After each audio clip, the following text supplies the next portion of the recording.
गुजरात के चर्चित आतंकवाद निरोधी कानून को मोदी सरकार ने मंजूरी दे दी है। महाराष्ट्र के मकोका कानून की तर्ज पर लाए गए Gujarat control of terrorism and organised crime bill 2015 को मोदी सरकार ने राष्ट्रपति के पास मंजूरी के लिए भेज दिया था। गुजरात का यह चर्चित विधेयक साल 2001 से ही लंबित था। यूपीए सरकार ने इसे पास नहीं किया था और अब इसे मोदी सरकार ने हरी झंडी दे दी है। गुजरात का आतंक निरोधी कानून पास हो गया है।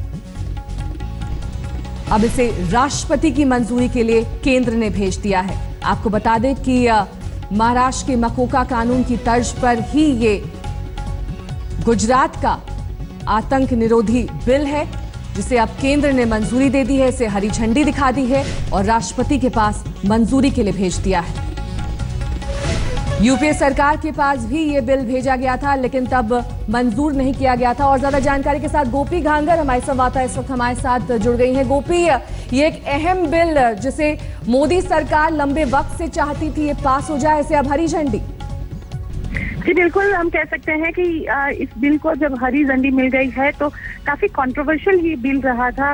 इससे पहले भी जब यहाँ पे खुद प्रधानमंत्री उस वक्त जब गुजरात के मुख्यमंत्री थे तब इस बिल को पास किया गया था। हालांकि उस वक्त जो प्रेसिडेंट थी प्रतिभा पाटिल उन्होंने ये बिल को वापस लौटा दिया था, ये कहते हुए कि इसमें जो ह्यूमन राइट्स है उसका हनन होता है। इसके बाद ये बिल अभी एक बार फिर गुजरात विधानसभा में पास किया गया था, जिसे गुजरात के जो राज्यपाल है ओपी कोहली उन्होंने साइन करके केंद्र सरकार को भेजा हुआ था और इस बिल को अब हरी झंडी मिल गई है। तो साफ तौर पर हम कह सकते हैं जो कंट्रोवर्शियल बिल था वो अब पास हो गया है। बहुत बहुत शुक्रिया गोपी इस तमाम जानकारी के लिए आपका। यूपीए सरकार ने इस बिल को मंजूरी नहीं दी थी। राष्ट्रपति प्रतिभा पाटिल उस वक्त यूपीए कार्यकाल के दौरान उन्होंने इस बिल को पास नहीं होने दिया था। गोपी जानकारी दे रही थी कि 2001 में जब प्रधानमंत्री नरेंद्र मोदी गुजरात के सीएम थे तब इस बिल को सामने रखा गया था, पेश किया गया था, लेकिन तब इस बिल को मंजूरी नहीं मिली थी। आपको बता दें कि इस बिल को लेकर विवाद क्या है। जीसीटीओसी पर विवाद दरअसल ये है कि पुलिस को दिया बयान कोर्ट में मान्य होगा। दलील ये दी गई थी कि इससे मानवाधिकार का हनन होगा। जांच के लिए 90 से बढ़ाकर 180 दिन का प्रावधान इसमें है, यानी कि 2 गुना दिन की संख्या। अपराध गैर जमानती श्रेणी में माना जाएगा।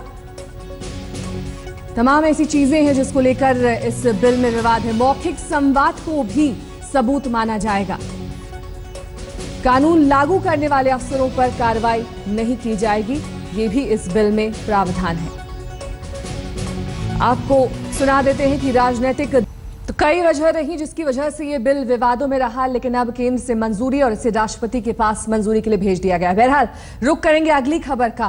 कांग्रेस नेता दिग्विजय सिंह अक्सर अपने ट्वीट्स को लेकर विवादों में रहते हैं। इस बार एक और ट्वीट उन्होंने किया है जिस पर वो एक बार फिर से विवादों में घिर गए हैं। एमआईएम नेता ओवैसी को निशाने पर लिया है। दिग्विजय सिंह ने इस ट्वीट में दिग्विजय ने ट्विटर पर एक फोटो पेस्ट की थी जिसमें आधी तस्वीर ओवैसी की थी और आधी संघ प्रमुख मोहन भागवत की थी। इस फोटो के साथ उन्होंने ये लिखा कि दोनों नेता बिगाड़ रहे हैं देश का सांप्रदायिक ताना बाना, देश का सांप्रदायिक सौहार्द बिगाड़ रहे हैं। और इस ट्वीट पर ओवैसी ने पलटवार करते हुए ये कहा कि दिग्विजय ने हर मुसलमान का अपमान किया है। ये वो तस्वीर हम आपको दिखा रहे हैं जो इस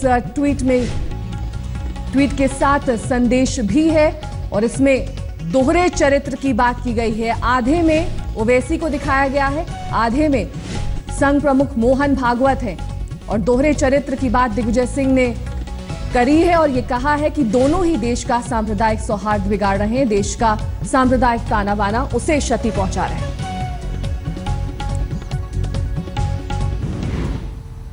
और एमआईएम नेता असदुद्दीन ओवैसी इस पूरी ट्वीट पर क्या कुछ कह रहे हैं, सुनिए। कांग्रेस के एक बहुत बड़े लीडर हैं जो 10 साल मध्य प्रदेश के चीफ मिनिस्टर रहे।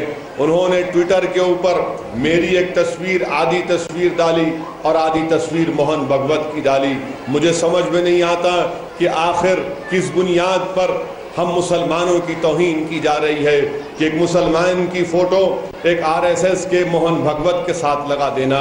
सवाल ये पैदा होता है, क्या ये फ़िरका परस्ती नहीं है कि मेरी तस्वीर की अहमियत नहीं है? मैं उस कांग्रेस के उस नाखलक लीडर से कहना चाह रहा हूँ कि मेरी तस्वीर की अहमियत नहीं है, मैं खबर में चला जाऊँगा, मगर मुसलमानों की तौहीन तो मत करो आप। और इस ट्वीट पर कमाल फारूकी और लक्ष्मीकांत वाजपेयी का क्या कुछ कहना है, वो सुनिए।